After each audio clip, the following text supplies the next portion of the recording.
Speaking to LBC, the prominent Brexiteer said the UN report, which claimed the UK is more racist since the Brexit vote, is neither helpful nor constructive. Mr. said, I think I join the position taken by a number of people, from people like Jacob Rees-Mogg and Duncan Smith from the Tories, but also John Mann, the Labour MP, who has said that this report is, I think the phrase John Mann used is that it is buffoonery. And frankly, it is not very helpful, not very constructive, and as far as we can tell, based on a few days in this country speaking to a very small selective bunch of people who probably do a bit of reading of the Guardian newspaper. Sky Brexit News. Jonathan Isabey Trashes Un Brexit reporters unhelpful and Inspector Tunde Achium, author of the latest findings on Brexit Britain, reached her conclusions after spending a fortnight with victims of race hate crimes in the UK. She said, I think the environment leading up to the referendum, during the referendum, and after the referendum has made racial ethnicities more vulnerable to racial discrimination and intolerance. Former Tory Work and Pensions Secretary Ian Duncan Smith branded the report pointless. He said, these visits are completely pointless.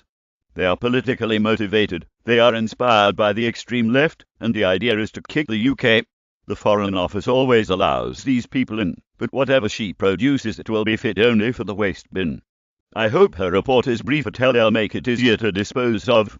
It is not very constructive, and based on a few days in this country speaking to a small bunch of people. Jonathan Isabey earlier this year, Liberal Democrat leader Vince Cable got into hot water after he implied that Brexit supporters were indeed racist. He told the Liberal Democrat conference in Southport, I know it is uncomfortable, but the simple truth of the matter is the older generation, my generation, the majority voted Brexit, whereas for the younger generation, I am talking under 25, but indeed a wider group, voted to remain. Too many were driven by a nostalgia for a world where passports were blue, faces were white, and the map was coloured imperial pink. Mr. Cable later retracted his statement, claiming he suggested the Brexit vote was dictated by an ageing factor, not by racism. He said, no. The simple point I was making was that the Brexit vote was very heavily influenced by age. Younger people overwhelmingly voted to remain. Older people overwhelmingly voted to leave. There were different motives, some good reasons and some bad reasons.